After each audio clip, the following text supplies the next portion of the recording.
Hello बच्चों।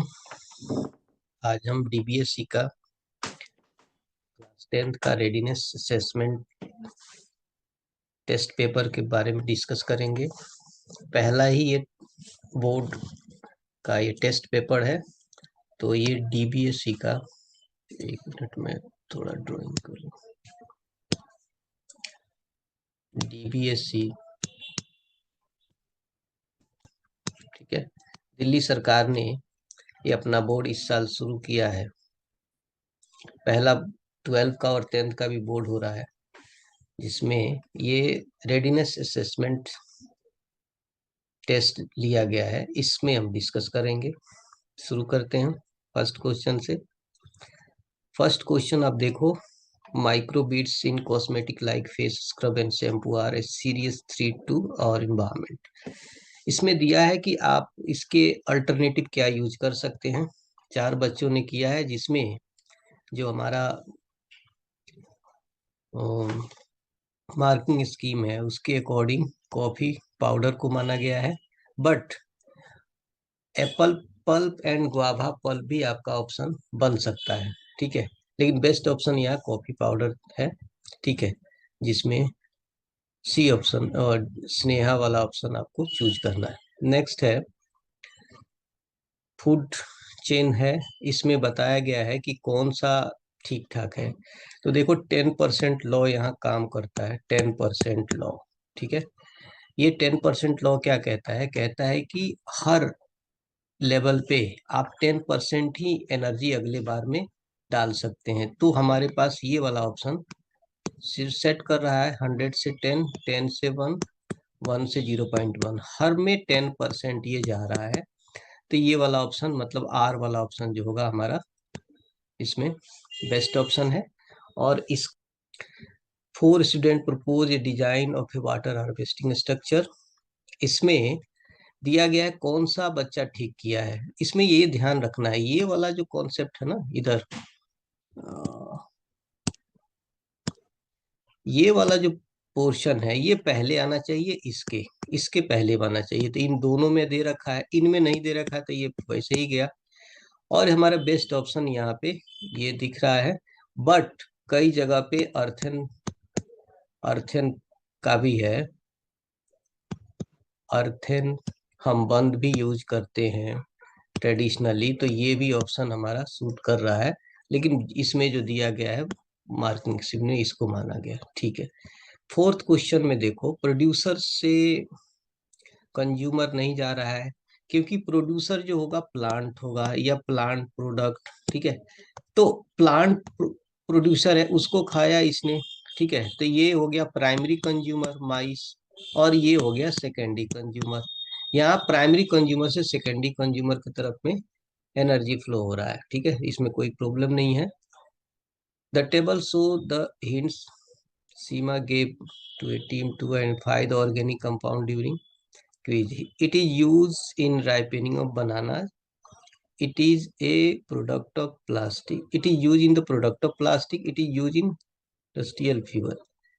अब देखो, प्लास्टिक में हमें पता है ये पॉलीथीन होता है, यूज होता है। और यहाँ पे ये जो है प्लांट हार्मोन है, इथिलीन। प्लांट हार्मोन है, नाम है इसका इथिलीन, ठीक है। इथिलीन, इसका अदर नेम क्या है? इथीन है, ठीक है।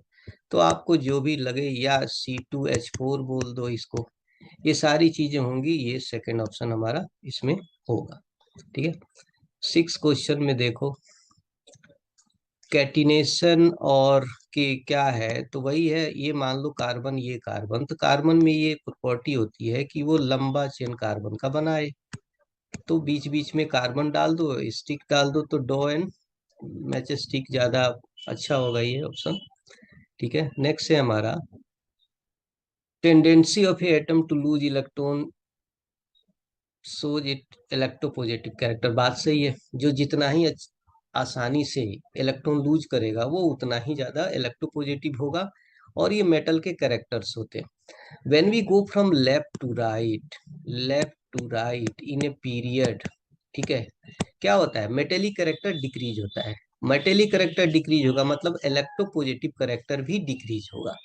तो वही चीज बोला है, लेफ्ट टू राइट जाने पे क्या होगा, इलेक्ट्रोपॉजिटिव कैरेक्टर डिक्रीज होगा। मतलब क्या हुआ, उसे पॉजिटिव आयन, जैसे मान लो यहाँ सोडियम है, सोडियम अगर एक इलेक्ट्रॉन लूज करता है Na+, लेकिन इसी रेंज में अगर जाएंगे हम आगे, तो अगर मान लो हमारे पास क्लोरीन है, तो वो लूज नहीं करना चाहेगा, वो गेन करना चाहेगा, तो ये यहाँ पे नेगेटिव होगा, ठीक है, ऑक्टेट के लिए। तो इसलिए जब ये पॉजिटिव लेफ्ट टू राइट जाएंगे, पॉजिटिव कैरेक्टर इसका कम होता जाएगा, नेगेटिविटी बढ़ती जाएगी, ठीक है। तो इलेक्ट्रोनेगेटिव कैरेक्टर्स इंक्रीज कर जाएगा। तो यहाँ लेफ्ट टू राइट में पॉजिटिव इलेक्ट्रो पॉजिटिव कैरेक्टर क्या होगा, वो डिक्रीज होगा, ध्यान रखना।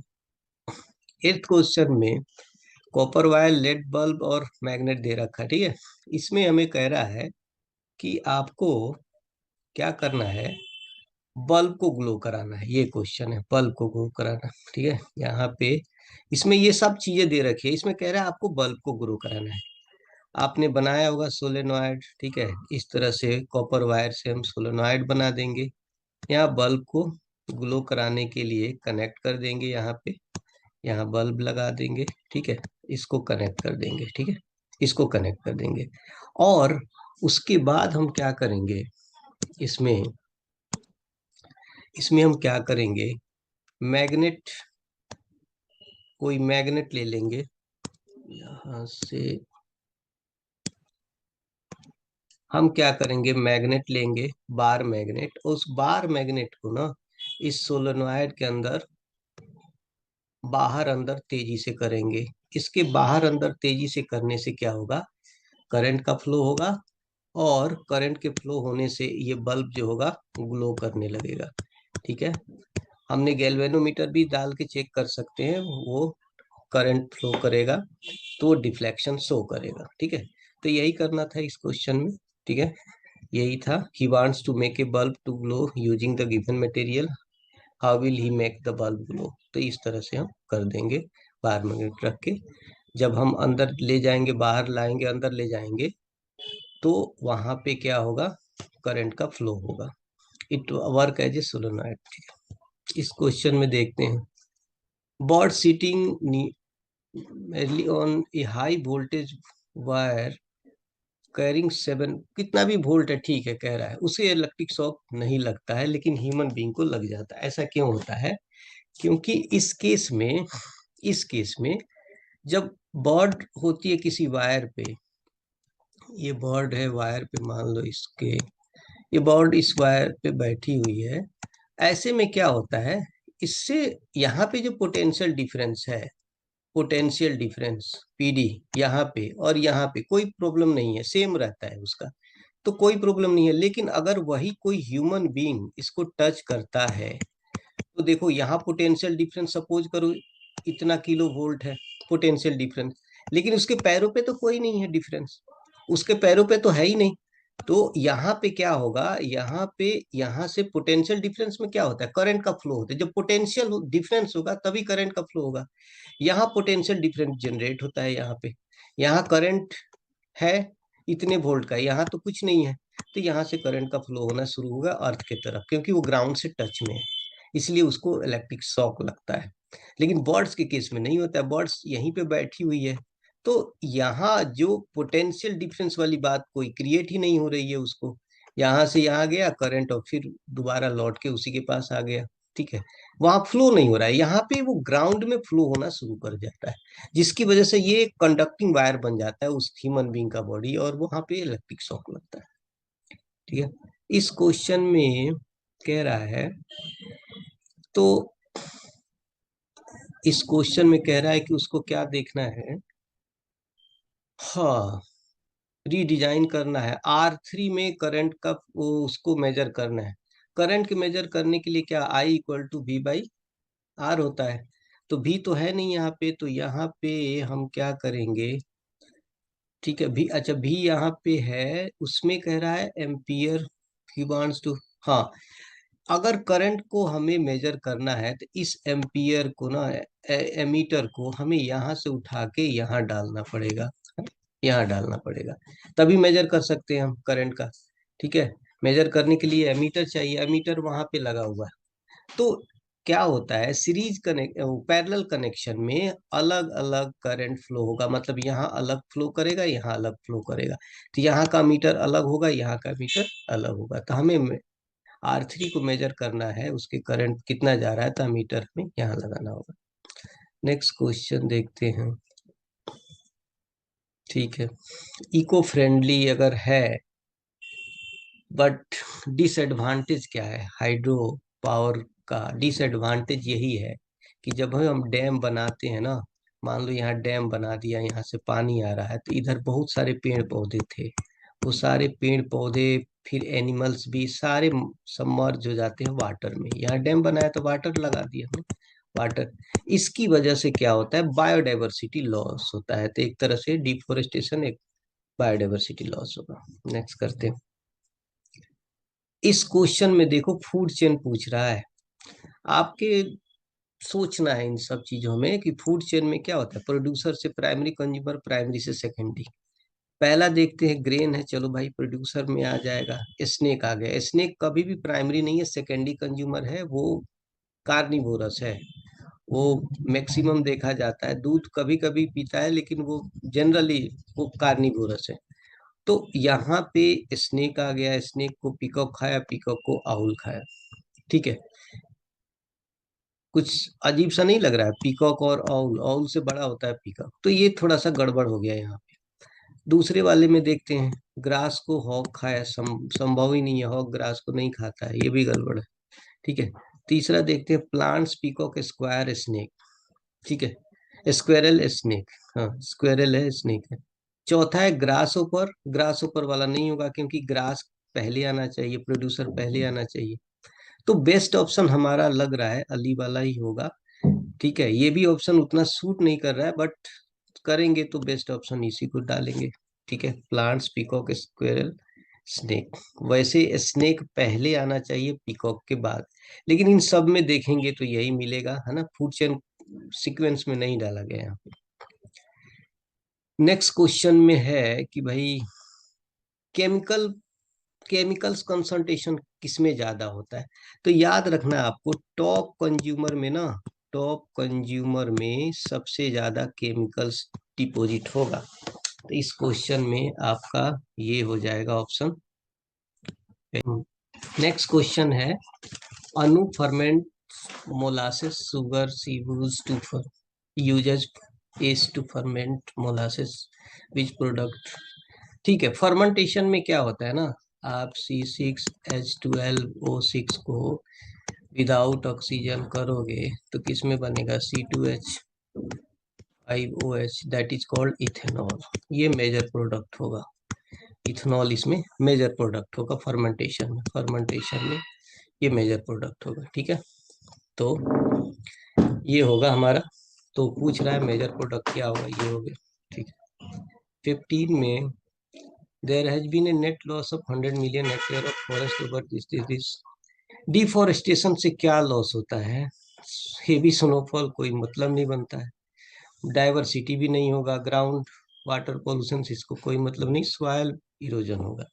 जब फॉरेस्ट ही नहीं रहेगा तो पानी ऊपर से नीचे सीधे टच करेगा सॉइल में, है ना, और उस सॉइल को धीरे धीरे अपर सॉइल को, फर्टाइल सॉइल को इरोड कर देगा। Nichrome is preferred over aluminium for electric heaters, why nichrome is use in? हाँ, उसकी मेटेलिक जो मेल्टिंग पॉइंट है ना, वो काफी हाई होती है, मेल्ट नहीं करे, हाई। हम हीटिंग डिवाइस में ऐसे ही चीजों को रखते हैं जो मेल्ट जल्दी नहीं करे, वरना गर्म हुआ मेल्ट कर जाए तो ठीक नहीं है, तो नाइक्रोम यूज करते हो।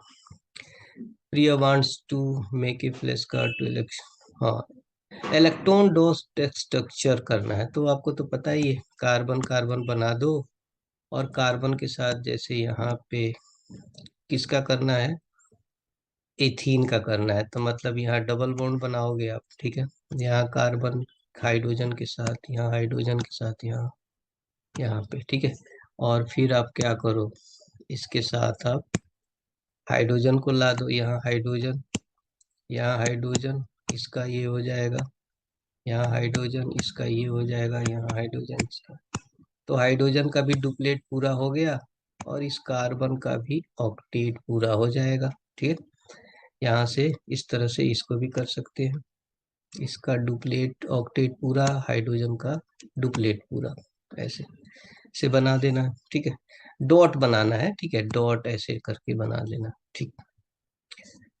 हाँ, डीसी मोटर में कुछ मिसिंग है, एनसीईआरटी में दिया हुआ है, आप उसको बना सकते हैं। आर्मेचर के बाद में जो आपका कम्यूटेटर है वो डालना होगा, उसको जोड़ना होगा सोर्सेस से। ये सारा चीज आपको है एनसीईआरटी में, इसको मिसिंग जो है उस डॉट कर सकते हैं।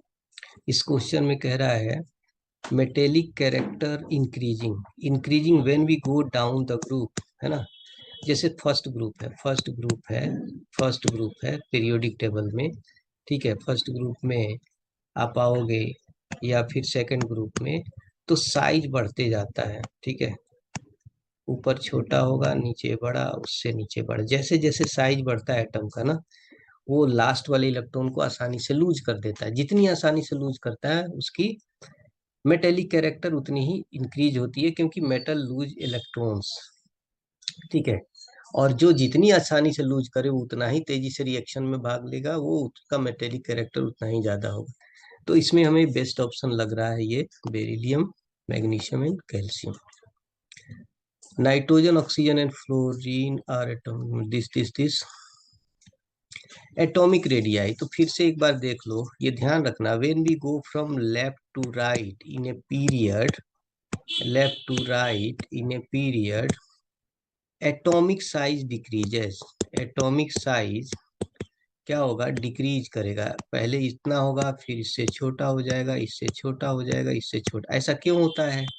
ऐसा इसीलिए होगा क्योंकि न्यूक्लियर चार्ज इंक्रीज करता है, due to increase in nuclear charge, due to increase in nuclear charge, nuclear charge, ठीक है।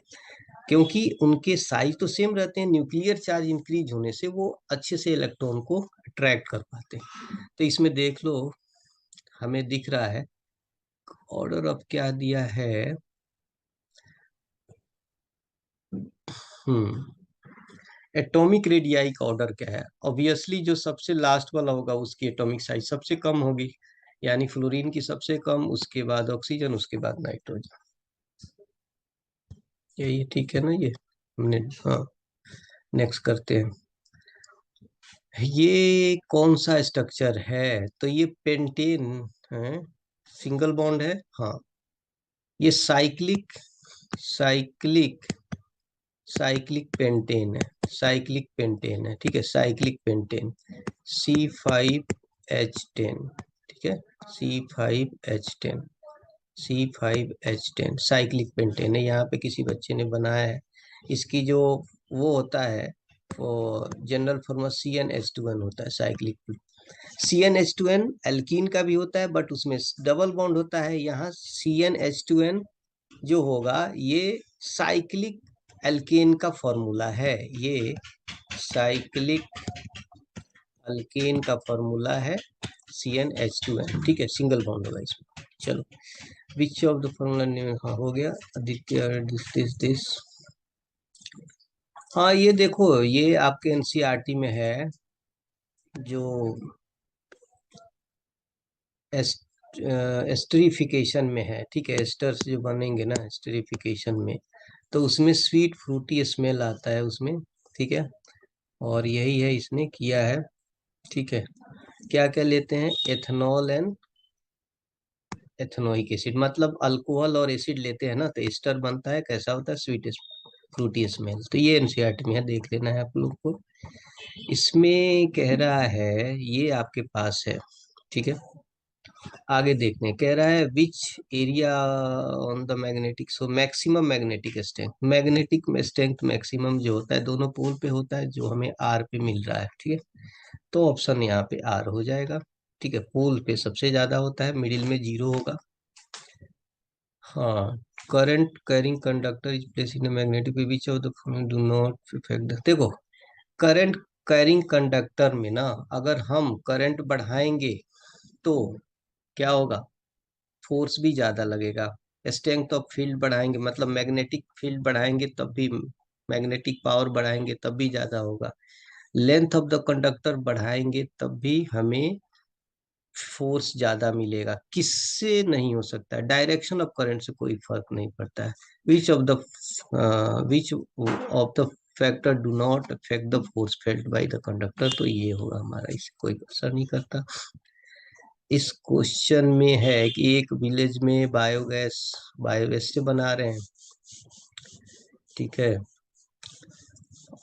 Manage explain to village to managing है। Wood and cow dung waste use कर रहे हैं।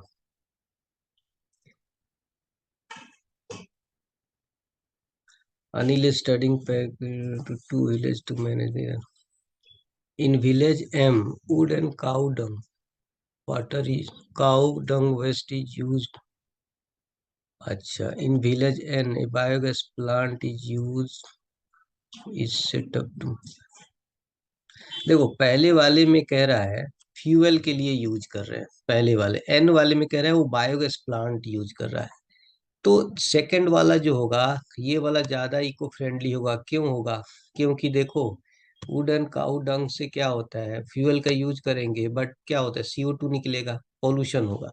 लेकिन ये एन वाला जो होगा ना, ये पोल्यूशन नहीं होगा, इको फ्रेंडली होगा, ठीक है। और it has no residue after burning, ठीक है। और ये इट प्रोड्यूसेस नो रेसिड्यू हो जाएगा इसमें बायोगैस वाले में, है ना। और जो वेस्टेज होते हैं उसके, वो गुड मैन्योर के रूप में काम करते हैं। तो इको फ्रेंडली मैनर में ये सेकंड वाला जो है ना, इन विलेज एन, ये ज्यादा अच्छा काम कर रहा है, ठीक है। 26 क्वेश्चन में कह रहा है कि हमें आर का फॉर्मूला निकालना है, ठीक है। देखो सीरीज कनेक्शन में क्या होगा, वोल्टेज फ्लक्चुएट करता है लेकिन आई स्टेबल होता है, ठीक है। एंड पैरेलल कनेक्शन में वोल्टेज फिक्स रहता है, आई सबके अलग अलग होते हैं। यहाँ पे क्या है, सीरीज कनेक्शन है, यहाँ देख रहे हो सीरीज कनेक्शन। तो सीरीज कनेक्शन में क्या होगा, हम जब आर की वैल्यू निकालते हैं तो क्या होता है, V1 बाई, ऐसे V इक्वल टू क्या होता है, IR, ठीक है। अगर यहाँ भी गड़बड़ है, भी चेंज हो रहा है, तो क्या होगा, V1 इक्वल टू IR1, यही होगा। तो R1 की वैल्यू निकालने के लिए V1/R करेंगे। तो यहाँ पे देखो, यहाँ पे इसकी वैल्यू तो यहाँ भी से निकल जाएगी, ठीक है, केवल यहाँ से। लेकिन इसके लिए कुछ तो दिया ही नहीं, यहाँ भी एक भी होना चाहिए था, यहाँ दिया ही नहीं है। तो इसके बीच भी होना चाहिए था, तभी दोनों का भी निकलेंगे, तभी तो आर आर को प्लस करेंगे, R1 + R2। तो यहाँ देख रहे हैं हम, कोई ऑप्शन है क्या हमारे पास P और इसके बीच में? आ, यहाँ पे P है, N है, M है। देखो ये M है, N है, यहाँ पे P है। देखते हैं, OP तो नहीं होगा, OP तो नहीं होगा। N, कनेक्टिंग एमीटर से कोई मतलब नहीं, कनेक्टिंग वोल्ट मीटर MP में कनेक्ट करना है, ठीक है। यहाँ कनेक्ट किया, यहाँ भी कनेक्ट करेंगे, कनेक्टिंग एमीटर नहीं, एमीटर। तो C ऑप्शन हमारे लिए सूट कर रहा है, इसको रखेंगे अब, ठीक है। 27 में टू स्प्लिट रिंग्स। देखो अगर मान लो ये एक तरह का आर्मेचर है, ठीक है, इस तरह से आर्मेचर है, इस तरह से। तो मान लो करंट का फ्लो इधर से इधर हो रहा है, यहाँ पे अगर ये A है, B है, C है, D है, तो यहाँ से क्या होगा, इधर से इधर होगा, C to D ये उधर होगा। अगर यहाँ पे हम कुछ लगाते हैं, इसके कनेक्ट करते हैं और एक ही चीज रखेंगे, तो क्या होगा, एक बार करंट इधर से इधर इसको मिल रहा है और सेम में यहाँ पे करंट उल्टा मिल रहा है एक ही में। ऐसे में क्या होगा, क्लैश होगा। क्लैश होगा तो क्या होगा, मैग्नेटिक फील्ड में क्लैश होगा। और अल्टीमेटली जो होगा, जो हमारा कॉइल जो होगा वो स्टॉप हो जाएगा, हमारा वर्किंग नहीं करेगा मोटर, ठीक है। इसलिए स्प्लिट रिंग लगाते हैं। स्प्लिट रिंग का ये फायदा होता है कि यहाँ से देखो, यहाँ से किस कनेक्ट किया, ठीक है, इसको यहाँ से जाके जब इधर जाएगा ना, तो ये दूसरे वाले से कनेक्ट करेगा, ठीक है। तो क्लैश नहीं करेगा। यहाँ पे सेमी क्वाइल में, सेमी क्वाइल में एक डायरेक्शन ऊपर की तरफ जा रहा है, एक तरफ डायरेक्शन नीचे की तरफ, तो क्लैश करेगा। और क्लैश करने के क्या क्या मैग्नेटिक फील्ड क्लैश करेगा वहां पे, हमारा मोटर वर्क ही नहीं करेगा, ठीक है। Motor does not work. ठीक है, due to clash in magnetic fields. ठीक है, so we use two split rings हमेशा। ठीक है, 28 में आप क्या करोगे, सीधी सी बात है, ये सबको मल्टीप्लाई करते जाओगे, इसको इससे मल्टीप्लाई करोगे, इसको इससे मल्टीप्लाई करोगे। ये 30 मिनट्स है ना, आवर्स में करने के लिए 1/2 कर दोगे। 1/2 से इसको मल्टीप्लाई करोगे तो 30 वाट आ जाएगा, वाट आवर। और ये नीचे वाले सबको मल्टीप्लाई कर दो, जितना आ रहा है उसको किलो वाट कन्वर्ट कर दो, किलो वाट। और किलो वाट से कन्वर्ट करके दे रखा है आपका 10 से मल्टीप्लाई करना है, क्योंकि 1 यूनिट जो होती है ना, 1 unit equal to 1 kilowatt hour होता है। तो जितना आए उसका वाट आवर में, 1 किलो वाट आवर में कन्वर्ट कर, किलो वाट आवर में कन्वर्ट कर दो। और since 1 unit cost equal to ₹10, तो उससे मल्टीप्लाई करेंगे, हमारा आ जाएगा। मुझे लगता है ये सेकंड ऑप्शन इसका होगा। ठीक है, ये 1.13.3 होगा, तो सेकंड सेकंड ऑप्शन होगा, सेकंड ऑप्शन ही होगा इसमें, देख लेना है आप लोग। 29 क्वेश्चन में, 29th में इधर सेचुरेटेड एंड अनसेचुरेटेड। सेचुरेटेड, तो which of these are saturated hydrocarbon. Saturated वो होते हैं जिनमें सिंगल बॉन्ड होता है, डबल नहीं होता। Those which have single bond between carbon atoms, तो हमारा फर्स्ट हो जाएगा। और डबल बॉन्ड वाले एंड ट्रिपल बॉन्ड वाले ये अनसेचुरेटेड होते हैं, चाहे वो कितना भी लंबा कंपाउंड है, एक भी मिल गया डबल या single triple bond, then they are known as unsaturated hydrocarbon. X है क्लोरीन, दिस देखो यहाँ पे साफ दिख रहा है, क्लोरीन की जो ऑक्सीडेशन नंबर होती है -1 होता है। वैलेंसी भी वही करेंगे, वैलेंसी होती है। तो इसको सेटिस्फाई करने के लिए हम कर देंगे x प्लस -2 इक्वल टू 0, तो x इक्वल टू 2 हो जाएगा। तो x की वैल्यू जो है ना 2 इसी के साथ आएगा, क्योंकि इसकी वैलेंसी भी होती है 2। ठीक है, ऐसे कर लेंगे। ठीक, मैग्नीशियम हो गया, हाँ। Metal M is place in the first group formula. ठीक है जी, metal M is place in the first group of periodic table, which of the formula oxide. देखो ऑक्साइड क्या होता है ना, ऑक्सीजन की वैलेंसी होती है, कैसे करेंगे, 2 और 6 होता है इसका इलेक्ट्रॉनिक कन्फिग्रेशन, क्योंकि इसके पास 8 इलेक्ट्रॉन होते हैं। 6 है, इसको 2 इलेक्ट्रॉन की जरूरत है ऑक्टेट के लिए, है ना, तो 2 इलेक्ट्रॉन लेगा किसी से। अगर फर्स्ट ग्रुप वाले, जैसे मान लो सोडियम है, तो सोडियम तो एक ही इलेक्ट्रॉन दे सकता है, तो सोडियम 2 सोडियम आएंगे, 2 इलेक्ट्रॉन देंगे ऑक्सीजन के साथ और बना लेंगे Na2O। इसका मतलब M2O बनेगा। अनसेचुरेटेड हाइड्रोकार्बन को addition reaction place through there. देखो वनस्पति घी जो है ना, ये है अनसेचुरेटेड से सेचुरेटेड बनाते हैं, है ना। ये है आपका हाइड्रोजिनेशन, जिसको कहते हैं, इसको कहते हैं हाइड्रोजिनेशन, एडिशन ऑफ हाइड्रोजन। ठीक है, डबल सेचुरेटेड, डबल से हम सिंगल बनाते हैं, ये डबल अनसेचुरेटेड से हम सेचुरेटेड जब बनाते हैं ना, तो इसको, इससे वनस्पति घी मिलता है हमें। ठीक है, Ram is building biogas plant which need to care. देखो बायोगैस प्लांट में सबसे बात है कि सील्ड होना चाहिए, अगर सील्ड नहीं होगा तो गैस ही निकल जाएगा, और एनारोबिक रेस्पिरेशन नहीं होगा, क्योंकि ऑक्सीजन नहीं चाहिए उसके अंदर। तो ये ऑप्शन हमारे लिए बेस्ट होगा। हम्म, क्या जनरेट नहीं होता है, ये जनरेट नहीं होता है कार्बन मोनोऑक्साइड, बाकी ये तीनों जनरेट होता है। मेजर प्रोडक्ट हमारा इसका मीथेन होता है, याद रखना है बायोगैस में।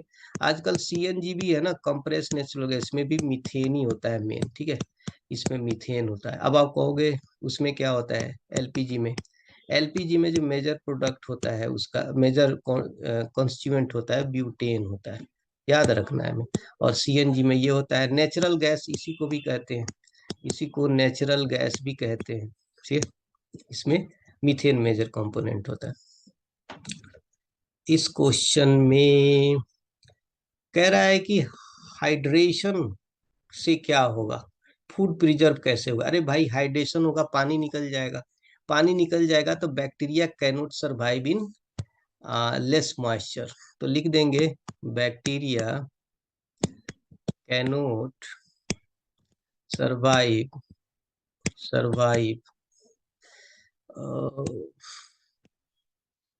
Cannot survive cannot survive in less moisture less moisture, है ना, उसमें सरवाइव नहीं करेगा, क्योंकि डिहाइड्रेशन का मतलब होता है रिमूवल ऑफ वाटर। तो यही लिख देंगे। Quality of wheat is flourish parameter. देखो उसमें क्वेश्चन है, विच of the key parameter consider before packaging of wheat floor. क्या होना चाहिए? प्रोटीन कंटेंट भी होना चाहिए हमें, ठीक है। प्रोटीन कंटेंट जो होगा वो हमें ज्यादा होना चाहिए, ठीक है। तो इसमें हम क्या करेंगे, प्रोटीन कर देंगे, ठीक है। प्रोटीन कंटेंट हमें ज्यादा होना चाहिए वीट में। कुछ लोग सोचते हैं कि वीट में केवल कार्बोहाइड्रेट होता है, ऐसा नहीं है, प्रोटीन भी होता है। अभी हाल ही में आ, हम एक्सपोर्ट कर रहे थे, तो प्रोटीन कंटेंट की क्वालिटी कम होने की वजह से किसी कंट्री ने हमें बोला था कि नहीं, कम है प्रोटीन कंटेंट, हालांकि वैसा नहीं था, लेकिन ये पैरामीटर देखा जाता है। Kaveri is famous for good food of Gujarat है। कांदवरी, कांदवरी, कांदवी, कांदवी है, khandvi, khandvi, khandvi is famous for the main ingredient of khandvi is gram. देखो ग्राम फ्लोर है तो प्रोटीन तो होगा ही इसमें, ठीक है, तो यहाँ प्रोटीन मार देंगे, ठीक है। इन्फेस्टेशन होता है इंसेक्ट का, ठीक है, जब हम स्टोर करते हैं कोई चीज, तो ठीक है, तो उसमें देखते हैं कि वो इंसेक्ट है कि नहीं, उसमें इन्फेस्टेशन है कि नहीं, तो उसमें निनहाइड्रीन को यूज करते हैं। अगर उसके अंदर कोई इंसेक्ट ये सब होगा तो उसके प्रोटीन के साथ ये क्या होगा, रिएक्ट करेगा, और रिएक्ट करने के बाद में ब्लू कलर देगा। तो यहाँ पे दे रखा इंडिकेट क्या है, देखो पर्पल, ये कलर जो दिख रहा है ना, ब्लूइश पर्पल कलर देगा। इसका मतलब का how does this test become useful, this test is useful to detect the infestation of insects, infestation of insects in grain, food grains, ठीक है। if it uh, if it produce purple blue color, ठीक है, blue purple color, it means food grain is, यहाँ दिखा है ना, adulterant, ठीक है, it means परजेंस of adulterants in food grains, ये लिख देंगे। इसका मतलब कि उसमें है, ठीक है, इन्फेस्टेशन ऑफ विथ इंसेक्ट्स है वहां पे, मतलब वो ठीक नहीं है फूड ग्रेन कंज्यूम करने के लिए, ठीक है बच्चों। नेक्स्ट वीडियो में हम इसके एडवांस साइंस के बारे में बनाएंगे वीडियो, ठीक है। कोई भी डाउट हो आप नेक्स्ट वीडियो में इसको